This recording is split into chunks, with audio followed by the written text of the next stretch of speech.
Bismillahirrahmanirrahim. Assalamualaikum warahmatullahi wabarakatuh. Waalaikumsalam warahmatullahi Waalaikumsalam warahmatullahi wabarakatuh. Innal hamdalillahi nahmaduhu wa nasta'inuhu wa nastaghfiruh wa na'udzu billahi min shururi anfusina wa min sayyiati a'malina. May yahdihillahu fala mudhillalah wa may yudlil fala hadiyalah. Asyhadu an la ilaha illallah wahdahu la syarikalah wa asyhadu anna Muhammadan abduhu wa rasuluhu la nabiyya ba'dah. Allahumma shalli wa sallim ala nabiyyina Muhammadin wa ala alihi wa ashabihi ajmain, amma ba'du. Ya ayyuhalladzina amanu taqullaha haqqa tuqatih wa la tamutunna illa wa antum muslimun. Bapak-bapak, ibu-ibu sekalian yang dirahmati Allah Subhanahu wa taala, bersyukur kita kepada Allah hari ini Allah izinkan kita untuk bertemu kembali dalam mengkaji ayat-ayat Allah. Perspektifnya adalah menyangkut pendidikan. Kalau disebut bahwasanya menuntut ilmu itu mulai dari buayan sampai liang lahat, artinya kewajiban untuk menuntut ilmu itu tidak hanya yang posisinya masih sehat. Kadang-kadang di dalam kondisi sakit pun itu membutuhkan ilmu. Bagaimana ilmu terkait dengan kesabaran, bagaimana ilmu menyelesaikan minimal adalah persoalan-persoalan dirinya sendiri. Maka ilmu itu sangat dibutuhkan. Yang kedua adalah ilmu mendidik. Alhamdulillah ini sudah bisa saya izin. Ilmu mendidik itu masih sangat dibutuhkan, mengingat bahwa satu sisi kita sebagai orang tua yang harus mendidik anak, tapi di sisi yang lain kita juga sebagai anak yang harus terus belajar bagaimana menjadi anak yang nanti bisa menjadi qurrata ayun bagi orang tuanya, karena kelak kita juga pada akhirnya akan menjadi orang tua setelah kita memiliki anak. Bapak Ibu sekalian, pagi hari ini temanya adalah ancaman bagi orang yang tidak mau mengakui anak atau orang tuanya sendiri. Jadi orang tua tidak mengakui anaknya, anaknya tidak mengakui orang tuanya. Pertanyaannya adalah, apakah kasus-kasus ini ada? Lalu, bagaimana agama kita ini mengajarkan itu semuanya? Dan kita sebagai orang mukmin diajarkan memerankan secara sempurna bagaimana posisi kita sebagai orang tua yang harus mencintai anaknya, dan posisi kita di sisi yang lain adalah sebagai anak yang harus mencintai dan berbakti kepada orang tuanya. Itu adalah selesai pada urusan agama kita. Tetapi bukan tidak mungkin, kalaupun ada kasus di lingkungan sekitar kita anaknya tidak diakui atau orang tuanya tidak diakui, itu juga bisa saja terjadi bagi kita. Sangat mungkin bisa terjadi bagi kita. Nah, oleh sebab itu nanti bagaimana agama itu mengajarkan ini kepada kita semuanya. Allah selalu mengingatkan, dan ayat ini menjadi ayat favorit saya, dan kita semuanya mudah-mudahan untuk selalu menjaga keluarga kita. Ya ayyuhalladzina amanu qu anfusakum wa ahlikum nar. Hai orang-orang yang beriman, peliharalah dirimu dan keluargamu dari api neraka. Bapak Ibu sekalian, neraka yang sesungguhnya itu adalah di akhirat. Namun demikian, jika kita tidak mampu untuk memelihara, untuk mendidik, maka bisa saja neraka itu terjadi tidak harus menunggu di akhirat, tetapi di dunia bisa saja kita petik.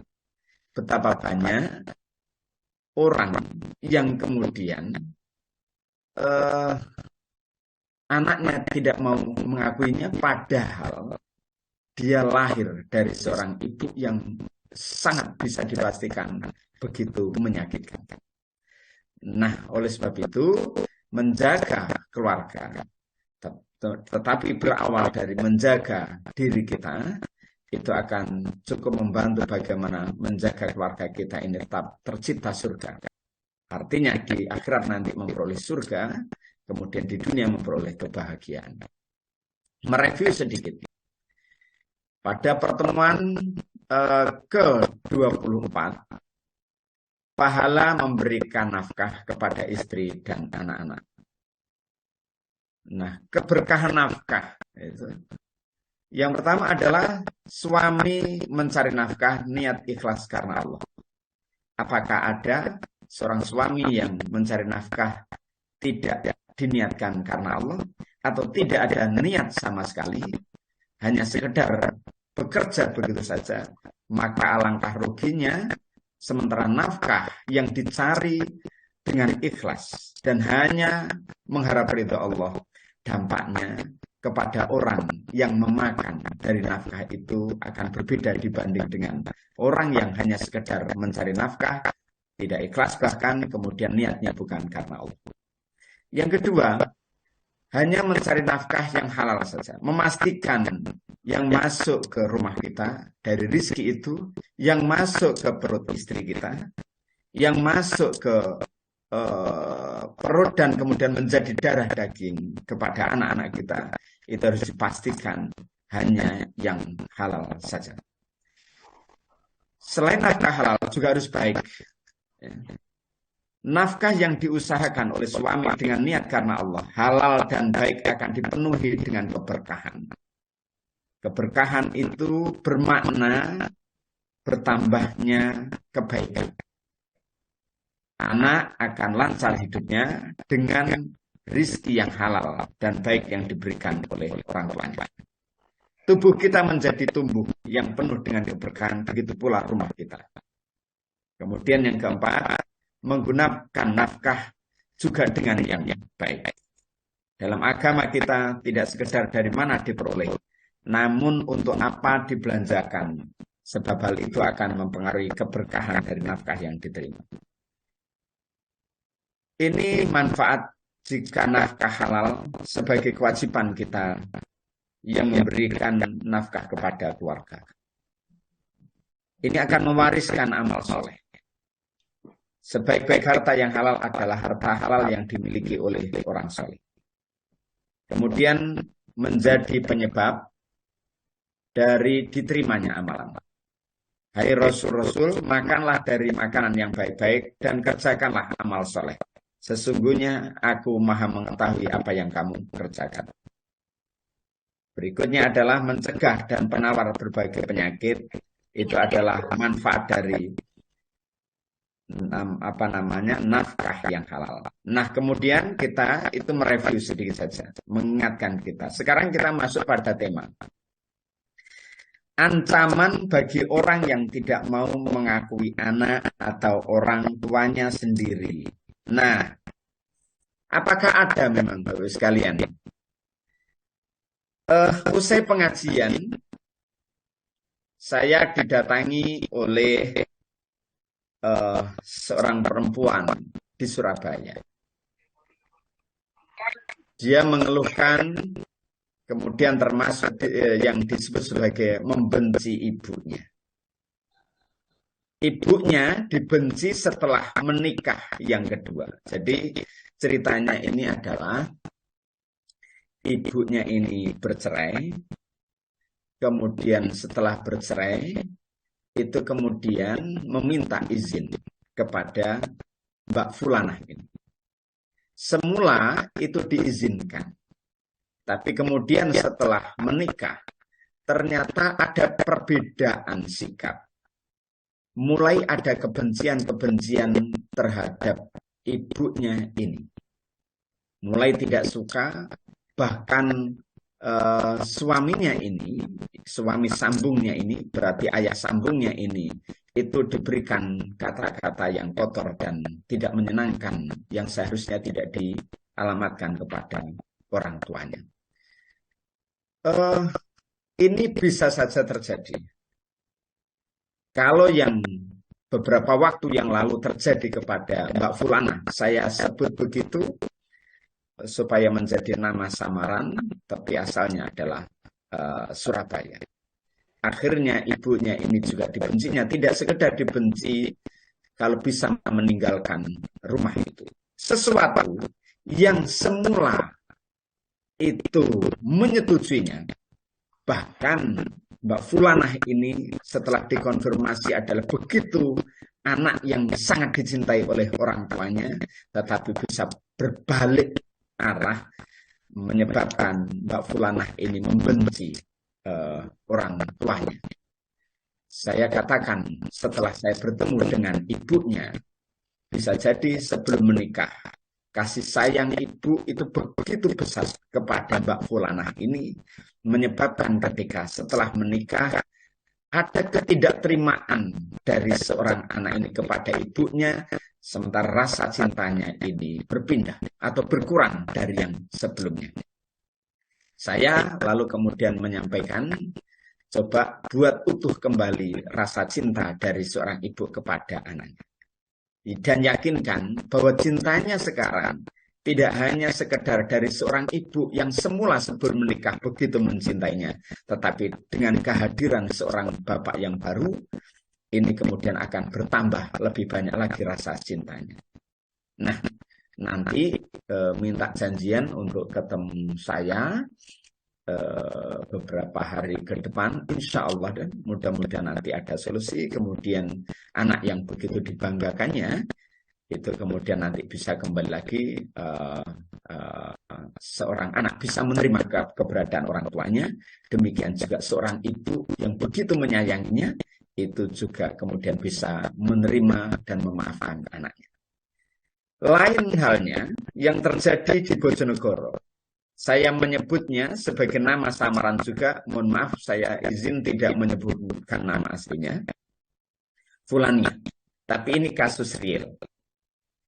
Ia tidak mengakui putrinya. Anaknya diusir lantaran perilakunya setelah bergabung dengan komunitas punk dan jarang pulang kecuali larut malam. Semula ibunya saat bertemu itu juga bersedih dan menangis ternyata, sekalian menangis karena ternyata mengusir anaknya itu juga ada rasa sedih. Inilah bedanya. Orang tua yang tidak suka perilaku anak, kemudian bahkan sempat mengusirnya, itu kemudian menjadi sedih. Tetapi kadang-kadang berbeda. Jika anak itu sudah membenci orang tuanya, kadang-kadang sudah tidak peduli lagi. Ini bedanya. Makanya kasih sayang ibu itu tidak bisa diukur oleh apapun. Ya. Nah, ini yang terjadi di Bojonegoro. Bahkan ketika pulang malam, anaknya ini sampai dipukul dengan sangat keras. Tidak bergeming, hanya masuk kamar saja. Juga tidak menangis, tidak apapun. Kemudian dia langsung masuk ke kamar. Besoknya paginya hari kembali lagi. Sampai-sampai kemudian anaknya, kalau begitu saya sudah tidak anggap engkau itu sebagai anakku lagi. Dua kasus ini menggambarkan pada kondisi di lingkungan kita sangat mungkin bisa terjadi sekalian, yang semula sangat baik-baik saja kemudian pada akhirnya tidak baik-baik saja. Nah, apa sebetulnya faktor penyebab itu semua Bapak sekalian? Di antara penyebab anak tidak mengakui orang tuanya, ini karena faktor bisa jadi ada semacam gengsi. Nanti kita coba bagaimana menelisik agama kita ini. Karena faktor gengsi. Kenapa faktor gengsi? Seorang anak yang dia sudah tumbuh, dididik, dibiayai pendidikannya, kemudian menjadi sukses. Sementara orang tuanya ini semakin tua, semakin sepuh, dan mungkin itu semakin menyulitkan bagi dirinya.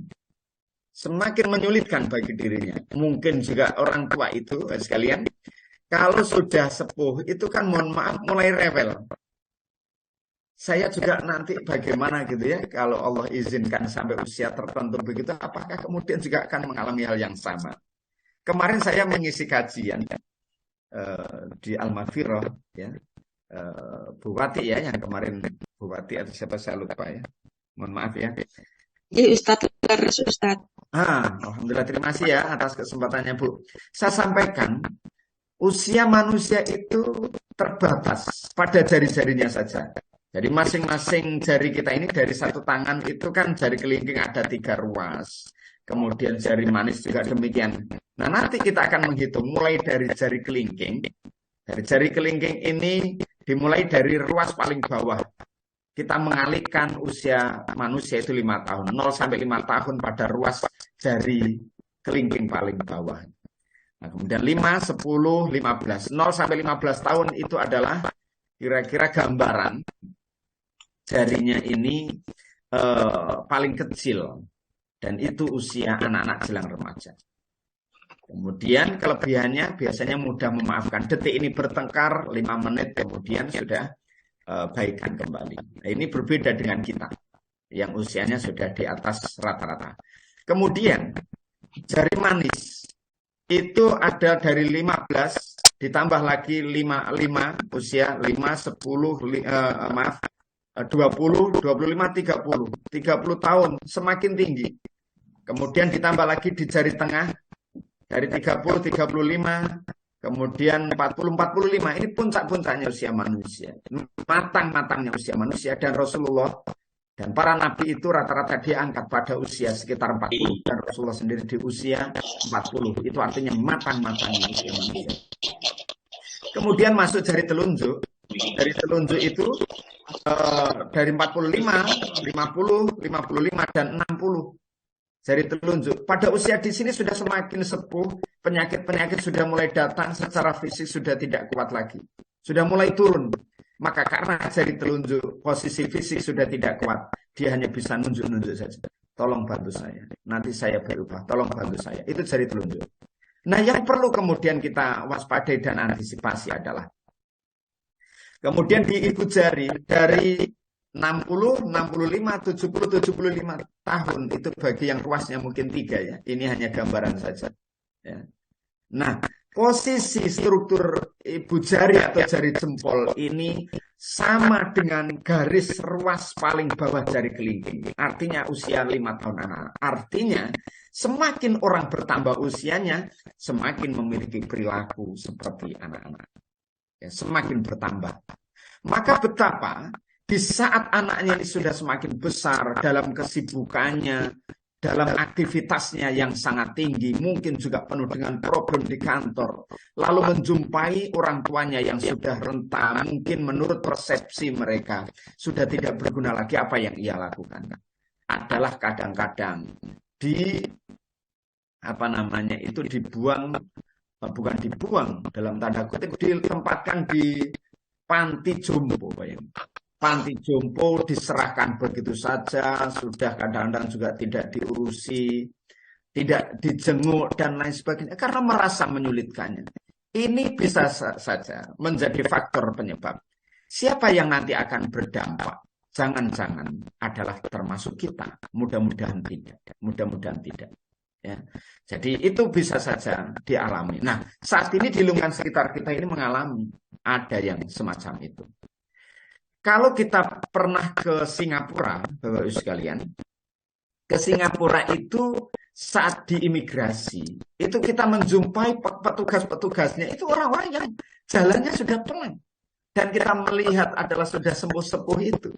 Di antaranya, pertanyaannya, bukankah yang sepuh ini sudah tidak produktif? Tapi kenapa kemudian masih diberdayakan di sana? Ternyata ada sejarahnya. Ada sejarahnya.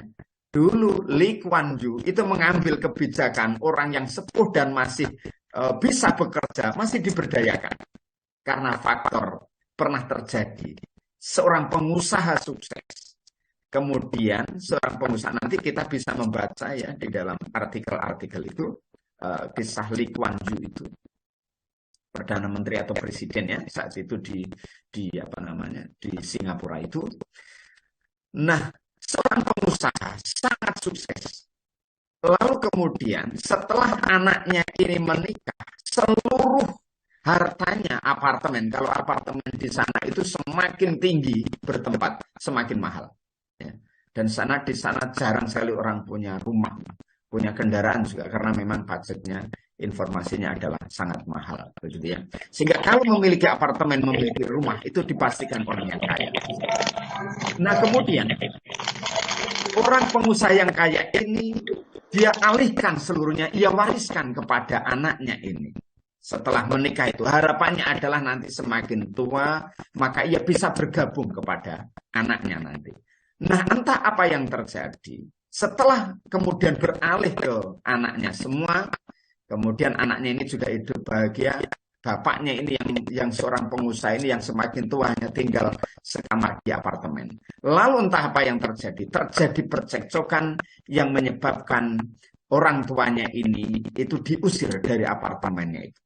Maka setelah diusir, maka apa yang dilakukan adalah orang tua yang dulunya seorang pengusaha yang sukses ini sudah tidak memiliki apa-apa, akhirnya menjadi pengemis itu. Mas setelah menjadi pengemis, apa yang terjadi, Bapak sekalian, adalah bertemu, ya karena memang nyamar menjadi pengemis, ketemulah teman-temannya. Yang pertama adalah satu teman begitu, tapi penasaran ini siapa? Kayaknya kok pernah kenal begitu. Apakah Anda ini yang dulu teman saya? Maka orang tua ini laki-laki menjawabnya, dia bilang saya bukan yang Anda maksud. Lalu apa? Terus tidak seperti itu sampai kemudian ketemu teman-temannya sebelumnya, ya orang tua yang menyamar ini, kemudian sampai diketahui benar, engkau adalah ini. Baru kemudian mengaku iya. Lu kenapa kau harus menjadi pengemis sekarang? Bukankah harta engkau sudah banyak? Diceritakan itu dan lain sebagainya bahwa telah terjadi perceraian dari anaknya sementara hartanya seluruhnya sudah diserahkan kepada anaknya. Lalu apa yang terjadi? Pengusaha ini menyampaikan kepada Lee Kuan Yew, presiden di situ, disampaikan bahwa akhirnya diambil kebijakan, dipanggillah notaris, tolong kembalikan harta anak yang sudah diambil alih ini, itu kembalikan kepada bapaknya. Dikembalikan ke bapaknya atas kebijakan itu, maka muncullah kebijakan. Khawatir nanti orang tua akan disia-siakan, banyak orang tua yang akan disia-siakan oleh anaknya, maka kalau masih kuat, masih diberikan pekerjaan. Itu kira-kira, itu faktor apa yang bisa menyebabkan itu? Bisa jadi karena gengsi. Ya, orang tua sudah dinilai tidak berguna lagi. Nah, kira-kira mudah-mudahan sekalian itu tidak terjadi kepada kita. Oleh sebab itu, mari kita didik dengan sangat benar anak-anak kita itu. Sehingga kelak ketika kita semakin sepuh, semakin secara fisik sudah tidak ini, mungkin hanya bisa duduk-duduk dan terbaring, buang air kecil di tempat tidur, kemudian juga demikian. Itu memang membutuhkan kesabaran dari seorang anak untuk mengasuh orang tuanya itu. Tapi anak yang kemudian tidak dididik dengan benar, tidak dididik basisnya, basis agama Islam, tentu saja ini juga mengkhawatirkan. Ya, nanti kembalinya akan kepada kita. Nah ini bisa saja. Kemudian yang kedua, ini karena faktor salah asuhan. Ketika salah asuhan mendidik tidak tepat, kemudian suka dicaci maki dengan kelemahan-kelemahan anaknya, tidak diterima keberadaannya, ini bisa saja kemudian menjadi musuh ya anak atau seorang anak tidak mengakui orang tuanya. Mohon izin.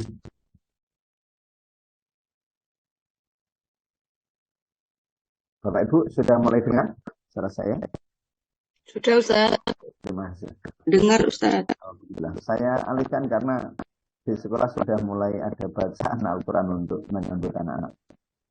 Nah, salah asuhan, makanya hati-hati Bapak sekalian dengan ucapan-ucapan kita.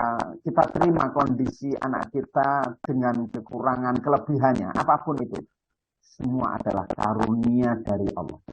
Tugas kita adalah mensyukuri, dan sekaligus juga mengasuhnya menurut ajaran Allah. Ya, menurut ajaran Allah. Ini bisa saja nanti menjadi musuh. Makanya di dalam surat At-Taghabun itu ada anak itu adalah bisa menjadi musuh. Kemudian perebutan harta, betapa mirisnya seorang ibu yang sudah tua lalu digugat oleh anaknya hanya persoalan harta. Sampai-sampai kemudian orang tuanya yang sudah sepuh ini masuk penjara. Karena apa? Persoalan perebutan harta. Maka ini juga bisa menjadi penyebab anak tidak mengakui orang tuanya. Ya. Bisa jadi karena faktor berbeda agama, bisa jadi faktor karena kebencian. Inilah di antara penyebab anak tidak mengakui orang tuanya. Lalu bagaimana sebaliknya? Ini adalah di antara penyebab orang tua ya, tidak mengakui anaknya sekarang. Kalau tadi anak tidak mengakui orang tua, sekarang adalah orang tua tidak mengakui anaknya. Apakah ada? Ya, kita coba renungkan dan lihat-lihat, amati di lingkungan sekitar, atau mungkin membaca berita-berita. Yang pertama, itu karena bisa jadi berbeda warna kulit. Kok bisa? Zaman para ini pernah terjadi. Nah ini Ibu sekalian, saya bacakan aja ya Bu ya.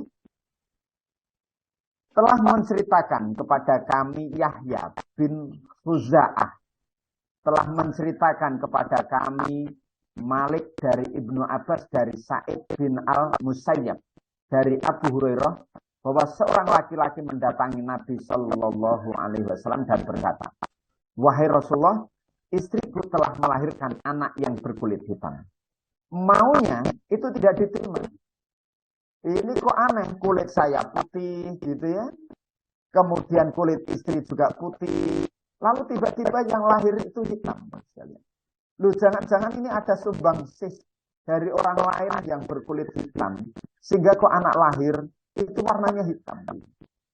Nah, kira-kira begitu, ada zon, ada prasangka-prasangka semacam itu.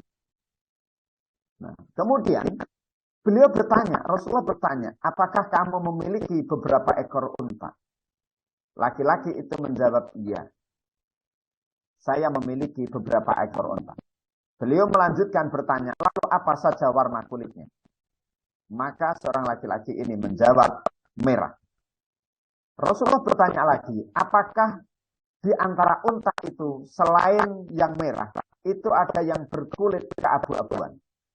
Laki-laki itu menjawab, iya, ada yang berkulit keabu-abuan selain merah. Beliau bertanya lagi, kenapa bisa seperti itu? Laki-laki itu menjawab, mungkin itu berasal dari karena faktor keturunan. Beliau bersabda, Rasulullah bersabda, mungkin juga anakmu seperti itu karena faktor keturunan. Maka apa yang terjadi? Kadang-kadang orang tua tidak mengakui anaknya oleh sebab berbeda warna kulit, itu bisa menjadi faktor. Tetapi bagi Allah mudah saja. Ingin menjadikan orang tua yang warnanya itu gelap, hitam, ayahnya hitam, lalu ibunya juga hitam, maka anaknya lahir menjadi putih. Mudah saja bagi Allah. Tentu saja tidak harus curiga, jangan-jangan pernah berselingkuh dengan orang yang berwarna putih. Tidak bisa. Ya. Karena kalau kemudian nanti tidak ada buktinya, itu bisa menjadi fitnah. Jadi di situ. Tetapi kadang-kadang menurut perasaan kok aneh. Orang tuanya dan mungkin juga akan menjadi rasa-rasa. Orang tuanya putih, anaknya kok ireng. Nah, misalnya, itu kok sopo, sumbangan semua itu. Kadang-kadang ada yang begitu. Nah, maka kembalikan kepada Allah. Tidak diterima sebagai anak karena faktor berbeda warna kulit. Yang kedua, karena faktor perceraian. Makanya, Bapak sekalian, di dalam jari kita, yang kemarin saya sampaikan dalam kajian ibu-ibu itu, di Al-Maghfirah, ya, Orang kalau diikat, ini kan jari manis. Disebut jari manis itu pada usia tadi 20, 25, 30 tahun. Itu usia yang tepat untuk menikah. Nah, karena waktu yang sangat tepat untuk menikah, maka biasanya saat menikah orang mengikatnya dengan cincin. Ya, diikat dengan cincin itu biasanya di jari manisnya yang diikat. Jarang kita jumpai orang menikah tukar cincin lalu ditempatkan di ujung jari, tapi di jari manis. Artinya apa? Usia di situ adalah usia yang tepat. Nah, kalau kemudian kita ikatkan begini, mungkin ada Bapak Ibu sekalian yang di rumah, saya tidak tahu, ini saya coba close dulu ya, supaya kelihatan begitu. Nah, tangan kita begini ya sekalian. Ini kita ikatkan begini, ibu jari itu bisa membuka begini, ibu jari. Nah, ibu jari bisa membuka, ya, bisa membuka. Nah, kemudian kita ikat lagi ibu jarinya, jari telunjuk. Ya. Jari telunjuk masih bisa kita pisah. Ya. Nah, bisa kita pisah. Jari tengah masih bisa kita pisah. Ya, walaupun agak sulit, tetapi masih ada. Jari kelingking bisa, tapi jari manis tidak bisa. Tidak bisa. Kalaupun harus pisah jari manis ini, maka tidak hanya berpisah pada diri jari manis, tetapi seluruhnya. Baru kemudian bisa pisah. Maknanya, kalau sudah diikat dengan pernikahan, maka jangan berpikir kemudian untuk pisah. Karena jika pisah, tidak sekedar yang menikah itu yang berpisah, tapi seluruh anggota keluarga itu bisa saja pisah. Nah, di antara yang bisa menyebabkan kemudian tidak diakui, itu adalah perceraian. Orang tua tidak mengakui anaknya. Mungkin beberapa tahun yang lalu kita diingatkan dengan kasus seorang motivator yang luar biasa, ya, terlepas ini benar atau salah, wallahu alam. Tapi ada pelajaran penting yang kemudian harus kita ingat. Anaknya diwawancarai di salah satu televisi mengakui bahwa saya adalah anaknya berdasarkan bukti surat-surat yang ada dan lain sebagainya. Nah, tetapi ternyata bapaknya tidak mengakui. Nah, faktor perceraian bisa menyebabkan seorang bapak tidak mengakui anaknya. Kemudian yang ketiga, anak dinilai tidak patuh. Seperti halnya si fulanah yang tidak mengakui anaknya gara-gara tidak patuh, gara-gara perilakunya yang tidak sesuai dengan keinginan. Yang keempat adalah karena faktor berpindah agama. Yang kelima adalah karena faktor kebencian. Orang tua yang benci terhadap anaknya, ya, itu bisa saja kemudian anaknya tidak diakuinya, bahkan anaknya diusir. Nah, Bapak Ibu sekalian, lalu apa ancaman yang akan diperoleh dari Allah Subhanahu wa Ta'ala kepada orang tua yang tidak mengakui anaknya, faktor apapun itu, atau sebaliknya anak tidak mengakui orang tuanya berdasarkan persoalan apapun. Salah satu hadis diriwayatkan oleh Ahmad dan Tabrani dari Ibnu Umar radhiyallahu anhu. Barang siapa yang tidak mengakui anaknya karena hendak mempermalukannya di dunia, entah itu karena mempermalukannya, entah itu karena faktor-faktor yang lain, maka Allah Tabaraka wa Ta'ala akan mempermalukannya pada hari kiamat di hadapan banyak saksi mata, setimpal dengan perbuatannya, kisos dengan kisos. Bapak Ibu sekalian, ini yang akan kita hadapi jika kemudian tidak mengakui orang tua kita, atau sebagai orang tua kita tidak mengakui anak. Maka kita perlu belajar bagaimana para nabi itu memperlakukan orang tuanya yang tidak beriman kepada Allah. Demikian juga orang tua yang memiliki anak dan anaknya ini tidak bertakwa kepada Allah. Satu misal, orang tua Nabi Ibrahim itu namanya adalah Azar. betapa Azar itu, orang tua dari Nabi Ibrahim alaihissalam, itu adalah seorang yang tidak sekedar menyembah berhala itu, tetapi sekaligus juga membuat berhala-berhala itu. Bahkan anaknya dimusuhinya, diusirnya. Anaknya namanya Ibrahim ini dimusuhinya dan lain sebagainya. Tapi apa? Perintah Allah di dalam Al-Quran ya, untuk tetap memperlakukan orang tuanya itu dengan sangat baik, walaupun harus diusir. Nabi, yaitu Nabi Ibrahim, disebut sebagai salah satu di antara suri tauladan yang baik. Bapaknya para nabi, mengajarkan kepada kita bagaimana walaupun ayahnya memusuhinya, walaupun ayahnya tidak menyukainya, tapi perlakuan Nabi Ibrahim selalu istimewa terhadap ayahnya, terhadap orang tuanya.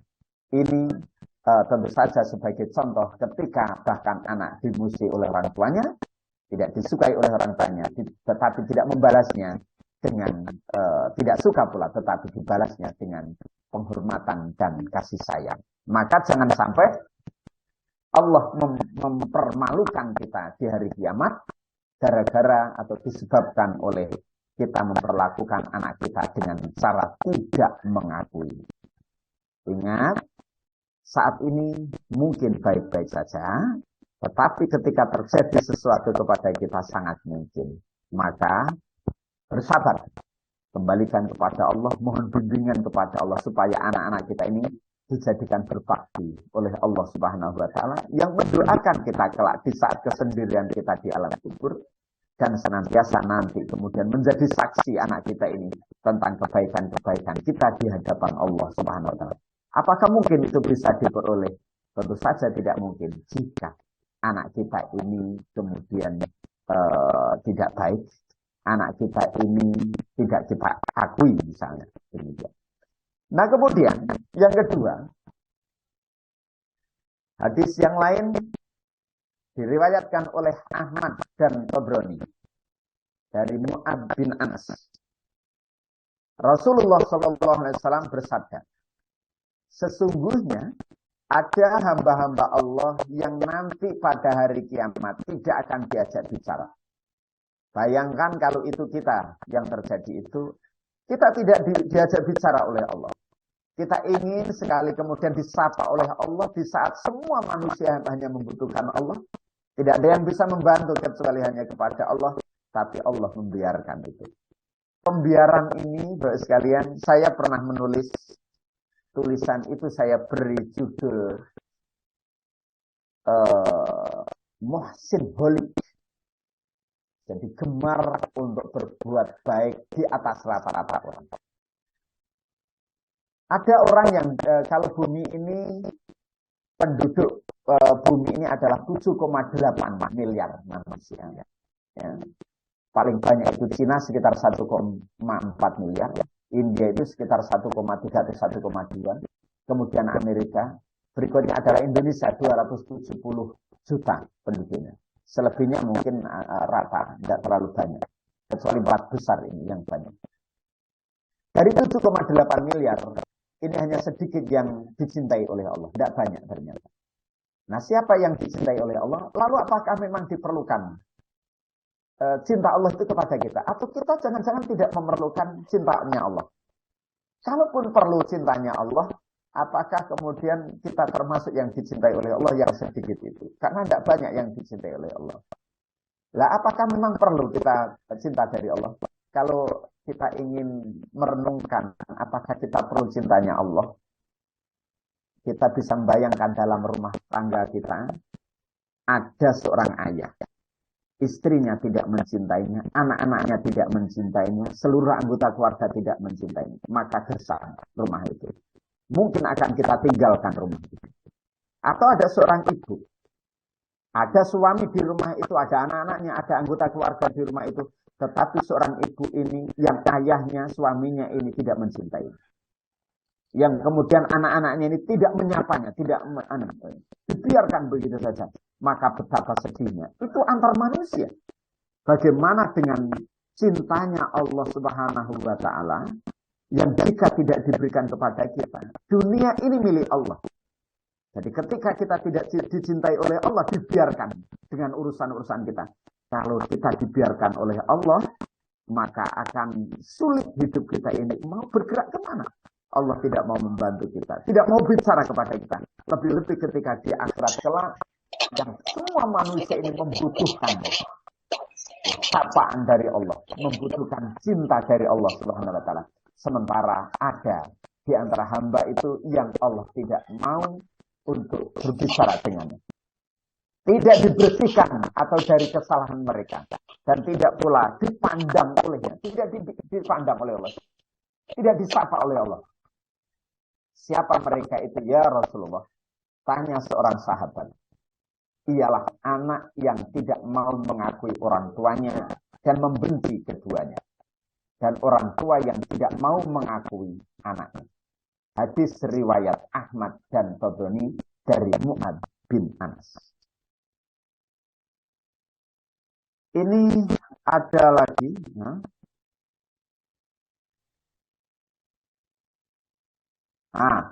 Lalu bagaimana sikap kita terhadap orang tua kita? Kalau misalnya orang tua membenci anaknya atau anak sedang membenci orang tuanya. Agama kita ini memberikan ajaran sangat luar biasa.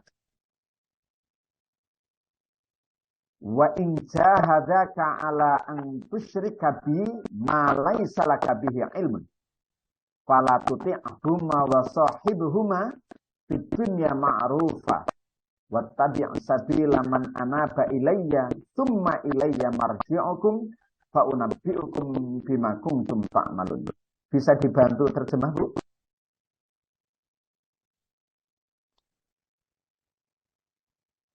Berarti saya bantu, Ustaz. Oke, baik.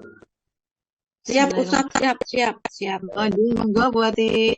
Bismillahirrahmanirrahim. Dan jika keduanya memaksamu untuk mempersekutukan dengan aku sesuatu yang tidak ada pengetahuanmu tentang itu, maka janganlah kamu mengikuti keduanya, dan pergaulilah keduanya di dunia dengan baik, dan ikutilah jalan orang yang kembali kepadaku. Kemudian hanya kepadakulah kembalimu, maka kuberitakan kepadamu apa yang telah kamu kerjakan. Masya Allah. Ibu, Bapak sekalian, Masya Allah. Urusan mempersekutukan Allah itu adalah dosa paling puncak. Dosa sebesar-besar dosa. Ya kan? Tapi walaupun demikian, ya, perintah dari orang tua semacam itu tentu saja ditolaknya dengan sangat baik dan sangat bijak, ya. Tetapi walaupun kita tidak suka dengan anjuran dan kemudian arahan dari orang tua kita untuk mempersekutukan Allah, perintah Allah, padahal itu dosa sangat besar, ya. Dosa syirik itu adalah dosa yang sangat besar. Tetapi perintah Allah adalah maka janganlah kamu mengikuti keduanya, ya, ketika mengajak syirik. Tapi apa? Pergaulilah keduanya di dunia dengan baik. Artinya kalau dosa paling besar yaitu memerintahkan untuk berbuat syirik saja, itu kemudian tetap perlakuan anak terhadap orang tuanya harus kemudian dipergaulilah dengan sangat baik. Lebih-lebih hanya sekedar urusan dunia, hanya sekedar urusan harta waris, hanya urusan berpisahnya keluarga itu, perceraian, hanya urusan ego dan lain sebagainya, menyebabkan hubungan itu tidak terjalin dengan sangat baik. Maka apapun kondisinya, pergaulilah dengan sangat baik. Sesungguhnya apapun yang ada di dunia manusia adalah berangkat dari tubuh yang satu. Dari tubuh yang satu kemudian Allah kembang biakkan menjadi banyak. Itu artinya jika kita memisahkan diri dari orang lain, lebih-lebih kemudian terhadap tali keluarga, maka sesungguhnya kita telah memisah tali persaudaraan, tali silaturahim. Dan kalau tali silaturahim kemudian dipecah, dipisah, ya, diputus, maka Allah tidak suka itu. Kalau Allah tidak suka, itu artinya sesungguhnya eh, itu apa ya? Jika kemudian dijalin itu sangatlah baik karena Allah menginginkan kepada kita semuanya manusia itu menjadi utuh dan satu kembali. Bapak Ibu sekalian, itu saya kira yang bisa kita sampaikan. Mudah-mudahan itu tidak terjadi kepada kita semua. Jadi tidak sampai mengakui anaknya, kita sebagai anak tidak mengakui orang tuanya, seorang menantu tidak mengakui mertuanya. Saya ini juga punya teman, ya. Dampak kehidupan dunia itu sangat susah begitu ya. Punya teman, ya teman yang sehari-hari itu berkumpul, ya. Bahkan mertuanya itu tidak suka banget itu. Kalau ketemu itu sudah, masya Allah, pokoknya benci orang tuanya juga membenci menantunya ini. Ya karena hubungannya tidak terjalin walaupun usahanya itu banyak macam-macamnya. Punya usaha ini apa namanya? Buka namanya itu peternakan sapi. Sapi ini podo mati kena penyakit. Nanti beralih ke percetakan. Percetakan pun juga sudah besar. Kemudian habis sampai terjual. Saya kemudian menyampaikan, cobalah hubungi orang tuanya kembali dengan sangat baik. Anak punya tugas untuk berbakti. Apapun kondisi orang tua membenci kita, dalam kondisi apapun, tugas kita hanya berbuat baik, memohon ridhonya. Kalau sudah dilakukan, lalu masih tetap kemudian membenci kita, serahkan saja sama Allah, tetapi jangan sampai membenci orang tua kita. Karena itu sesungguhnya akan berakibat pada kehidupan dan kelancaran kehidupan kita di dunia ini. Terus sekalian, mudah-mudahan Allah melindungi kita, melindungi keluarga kita dari hal justru akan kemudian menyebabkan kita ini tidak memperoleh kebahagiaan di dunia, lebih-lebih tidak memperoleh kebahagiaan di akhirat. Mudah-mudahan sebaliknya, kita dijadikan bahagia dengan keluarga yang Allah lindungi, yang Allah berikan kebaikan-kebaikan dan keberkahan itu, dan telah Allah memasukkan kita di dalam surganya Allah Subhanahu wa Ta'ala dengan kebaikan-kebaikan kita. Terima kasih Bapak Ibu sekalian, mudah-mudahan ada guna dan manfaatnya yang saya sampaikan dan bisa bisa dipahami. Terima kasih sekalian, mungkin ada dialog sebentar, monggo.